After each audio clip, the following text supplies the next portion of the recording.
Hi, I'm Rob Sauerhaft with Golf Magazine's ClubTest 2015 at World Golf Village Resort in St. Augustine, Florida.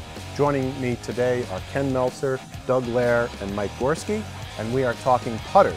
And it happens to be an incredibly exciting time in the world of putters, given all the stroke improvements that we are seeing, from oversized grips to oversized heads, and obviously the world of counterbalancing is well upon us these days. So Ken, let me throw it to you. What did you see in terms of all the putters that you got a chance to test this week? The most exciting thing for me, Rob, was the increase in counterbalancing technology, the addition of length and weight at the top of the grip.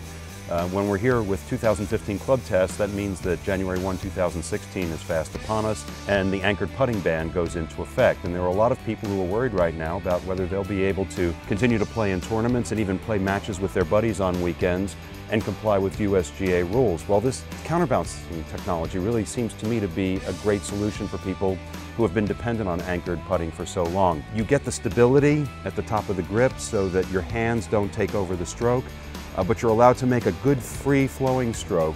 And I really urge everyone who is dependent on anchor technology to give counterbalancing a try. That's great, thank you. Doug, what did you have a chance to learn this week? Well, I'm an ex-Bella user and getting ready to be AWOL on USGA compliance. So I've been looking at the stroke control technology as well, Rob. What I found that was something interesting in that grips can achieve a lot of the same thing that the counterbalancing can do. And that if you want to limit your wrist action and get more of a pendulum stroke, be willing to look at bigger grips. There are a lot of offerings now. One in particular that I liked had not only just a bigger grip, but it had the weight actually behind the grip, but it was in a conventional length putter with a conventional head. And it made my stroke improve so much that it almost made all the head technology irrelevant, because when my stroke was good, I didn't even need all that other stuff.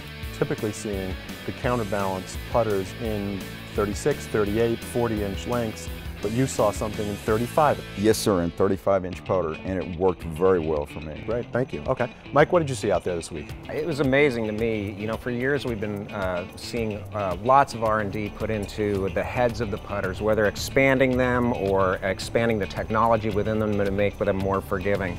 My problem is not necessarily the head, it's my stroke. I don't move up and through the ball smoothly. And this year, with the variety of large grips of different sizes, different weights, combined with different head weights, when you go through a group of putters, you can start to see this head works for me, this weight works for me, but not with this grip. This grip works for me, but not with that head. And then when you finally get the combination just right, you sit there and go, oh my gosh, maybe I'm not as bad a putter as I have been for so long. You're talking really about how to evaluate a putter. So what's your method? The interesting thing for me in doing it this year is I've really found a difference in testing various putters, and the 15-foot range is about the break in success. I might be very successful with heavier putters within 15 feet, but as soon as it gets beyond that, I may lose distance control. So to find that grip and head that work together well, that will get me that smoothness within 15 feet, but also keep my distance control really good, that's just, that's gold when you find that. Well, great, thank you guys. Well, obviously it is a very exciting time in putters. To find the proper putter for you takes a lot of trial, but if you have the right approach to finding the proper putter for you, you're going to find one and you're going to make more putts. So for Golf Magazine's Club Test 2015, I'm Rob Sauerhaft.